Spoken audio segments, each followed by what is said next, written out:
Temos conversado em outros vídeos aqui do canal a respeito da importância de cada um se conhecer bem. Um bom autoconhecimento nos tornará cientes de nossos pontos fortes e oportunidades de melhoria, e daquelas coisas que são mais fáceis ou mais difíceis de executarmos. Algumas pessoas que tiveram sucesso em um determinado espaço social, como em uma empresa, muitas vezes não conseguem repetir os mesmos resultados em ambientes um pouco diferentes. Muitas vezes, isso ocorre porque não souberam interpretar o ambiente. Como não efetuaram uma boa leitura do local, eles foram, ao mesmo tempo, incapazes de se utilizar de suas maiores capacidades para atingir aos objetivos esperados e de compreender o que precisavam fazer para que se adaptassem às exigências daquele espaço social. Este será o tema do pensamento em gotas nesse vídeo. Como interpretar o ambiente em que estamos. E a nossa base teórica virá dos escritos do antropólogo Clifford Geertz. Antes de tudo, não se esqueça de deixar aquele like, se inscrever no canal e configurar o sininho das notificações para sempre receber nossos novos vídeos. Para interpretar o ambiente, que pode ser desde o local de trabalho até a família da namorada ou do namorado, você pode apostar no que vê ou no que ouve de outras pessoas. Pense no seguinte exemplo.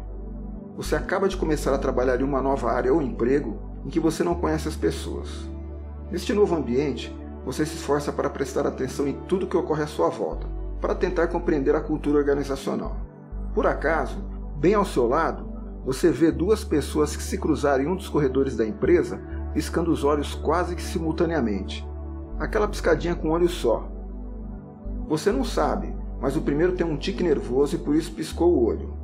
O segundo estava de fato piscando, mas era para um terceiro colega com o qual estava combinando algo, mas que você nem percebeu que ele estava por ali. Para complicar, logo depois que o primeiro piscou os olhos, uma quarta pessoa que também estava passando por ali e percebeu a piscadela do segundo para o terceiro, decidiu também piscar os olhos, mas de maneira bem exagerada para que a segunda pessoa percebesse e ficasse pensando que ela tinha alguma combinação com o primeiro, da mesma forma que ele tinha com o terceiro. Fisicamente, as quatro pessoas fizeram a mesma coisa, ou seja, um movimento com uma das pálpebras, mas fizeram coisas totalmente diferentes.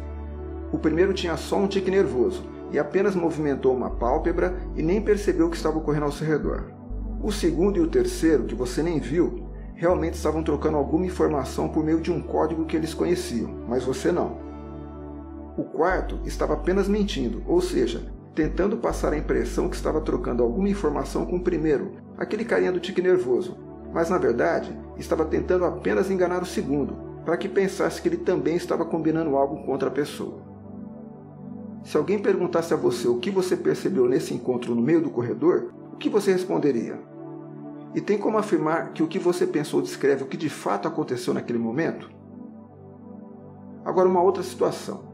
Durante uma reunião, poucos dias após sua chegada, você acabou tendo problemas, pois suas ideias acabaram sendo rejeitadas por duas das pessoas que estavam na sala, e você acabou concluindo que elas trabalharam em conjunto para te prejudicar. Logo em seguida, você comenta o ocorrido com os primeiros colegas que você fez no novo ambiente de trabalho.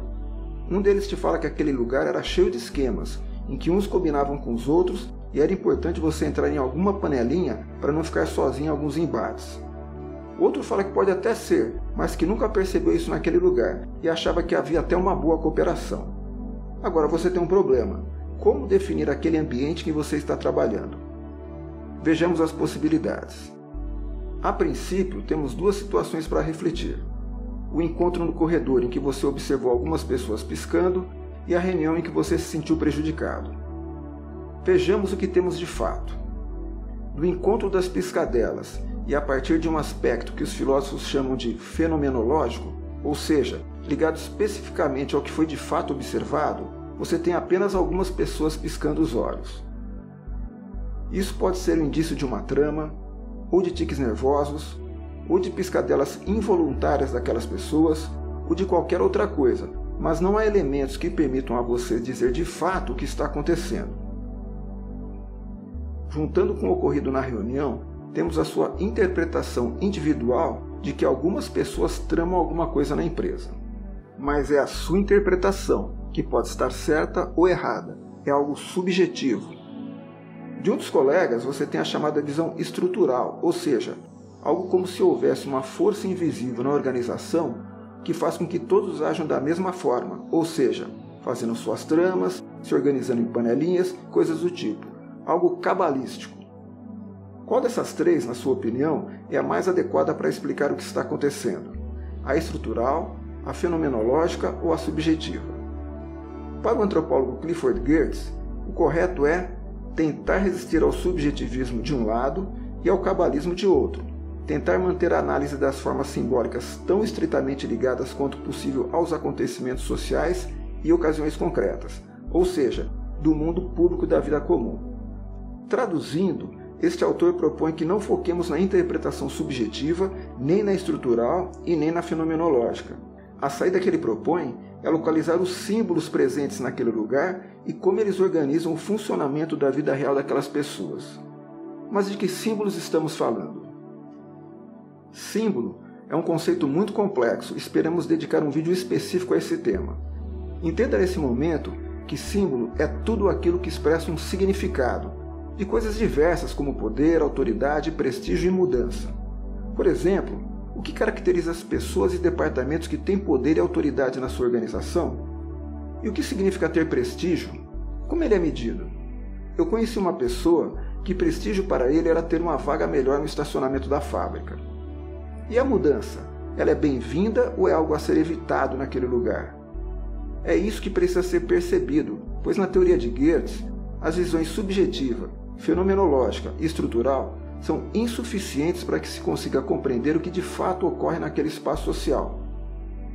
Em outras palavras, não é possível explicar de maneira completa um lugar a partir do que você viu, do que você acha que é e das regras gerais que as pessoas acreditam que existam naquela empresa, naquela escola ou naquela família.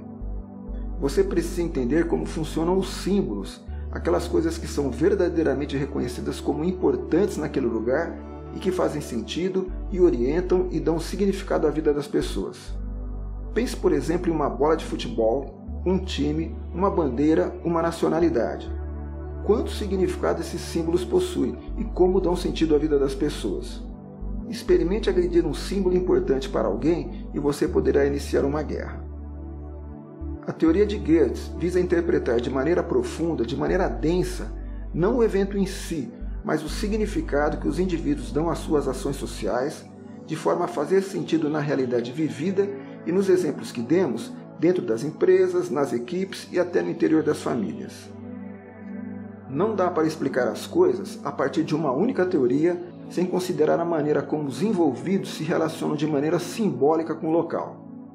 Pense, por exemplo, em uma teoria que afirmasse que tudo o que acontece em uma empresa pode ser explicado a partir da chamada cultura organizacional daquele lugar. Ela até pode explicar uma parte, mas não atenderá à realidade de todos que lá trabalham. Portanto, não confie apenas no que você vê, no que te falam e na sua própria interpretação generalista a partir de um evento fortuito que você observou.